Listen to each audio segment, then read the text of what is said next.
మీ top 5 songs మీరు గుర్తు చేసుకుంటే మాకు గుర్తున్నవి కొన్ని, మీకేవి గుర్తొస్తాయి? తప్పకుండా నా మొదటి చిత్రం షావుకారు, దాంట్లో పలుకురాదటి చిలుక, ఆ సాంగ్ మంచి పాట అండి. అది ఏమిటో అదే ఫస్ట్ టైం నేను ఒక పాటకి లిప్ మూమెంట్ ఇచ్చి నటించడం, అందుకని ఇది బాగా గుర్తుండిపోయింది నాకు. అది వర్డింగ్స్ కూడా చాలా బాగున్నాయి అందులో. తళుకులు బెళుకులు బస్తీలా చెమకలు, పల్లెటూర చూపిస్తే పకా పకా నగుదురని, తెలుపవేలని చిలుక పలుకవేలని, ఆ సాంగ్ ఒకటి నాకు చాలా ఇష్టం. అది మంచి మనసుల్లో ఓహో ఓహో పావురమా వయ్యారి పావురమా, మావారి అందాలు నీవైనా తెలుపుమా. కానీ గుడ్డిది కదా పాపం, నాగేశ్వరరావు గారి అందాన్ని ఆయన గ్లామర్ని పొగడాలని అనుకొని రాసిన పాట కాదు, కానీ బ్యూటిఫుల్ సిచ్యువేషన్లో వచ్చింది ఆ సాంగ్. ఓ పావురాన్ని పట్టుకొని ఆయన కొంచెం బాగా సంతోషంగా నవ్వుతూ ఈవిని బాగా కోపం లేకుండా పలకరించినప్పుడు ఆ ఎగ్జూబరెన్స్లో పాడే పాట అనమాట. అదొకటి నాకు ఇష్టమైన పాట అది. తర్వాత మనసే అందాల బృందావనం. అమ్మా మీరు ఒకసారి నా కోసం పాడండి. అయ్యో, ఒక్క సెంటెన్స్ పాడండి.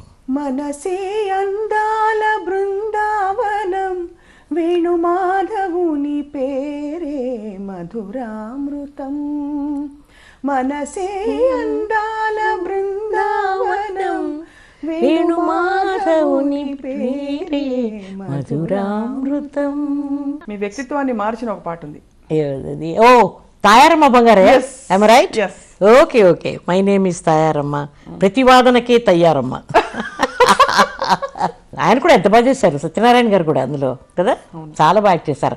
మా ఇద్దరిది బ్యూటిఫుల్ లవింగ్ క్యారెక్టర్స్, అవి లవబుల్ రోల్స్ రెండు. ఒకే ఒక question, what is the best award? మీకు అరిజోనా యూనివర్సిటీ డాక్టరేట్ ఉంది, మీరు 10వ తరగతి మాత్రమే చదువుకోగలిగిన మీకున్న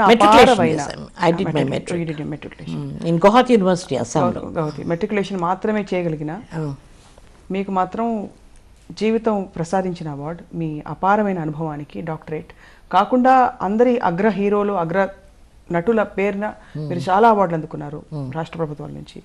what is the most significant thing for you?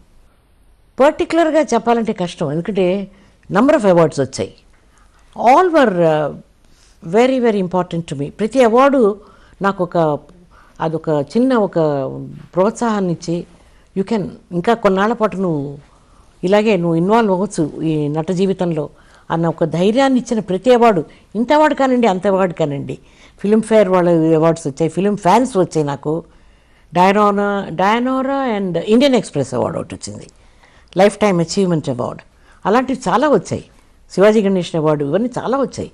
But ప్రతి అవార్డు కూడా it has got its own weightage and value, because ఆ పీరియడ్లో వచ్చినప్పుడు మనుషుల్లో ఏమాత్రం నిరుత్సాహం ఉన్నా ఈ అవార్డ్స్ అన్నీ తుడిచిపెట్టేసాయి వాటిని. అలా కంటిన్యూ అయ్యాయి. నేను చెప్పాను కదా మొదటి నుంచి పెద్దగా ఎంకరేజ్మెంట్ లేవు, కానీ ప్రజలు గుర్తించారు, ఇండస్ట్రీలో వాళ్ళు నన్ను రికగ్నైజ్ చేసి నన్ను గౌరవించి అవార్డ్స్ ఇచ్చారనేది it is always humbled me a lot. ఇంత అనుభవాన్ని, నటనానుభవాన్ని కూడా ముందుకు తీసుకొచ్చారు మీ వారసులు. ఆఫ్ కోర్స్ వైష్ణవి నా పెద్ద కూతురు అది నా పర్మిషన్తో రాలేదుండో, దాన్ని ఐఏఎస్ చదివించాలని ఏదో కలలు కన్నాను నేను. వాళ్ళ అమ్మ పర్మిషన్తో వచ్చింది.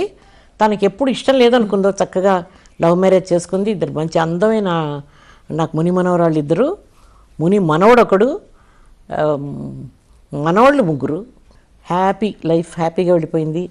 ఇవాళ మీతో మాట్లాడడం అన్నిటికంటే ముఖ్యమైన హ్యాపీనెస్ ఏంటంటే, నన్ను మర్చిపోయే వాళ్ళకి మళ్ళీ మీరు తీసుకొచ్చి సాక్షి ద్వారా ఉన్నది ఇవిడ అని చూపించారు. I should personally thank you for it.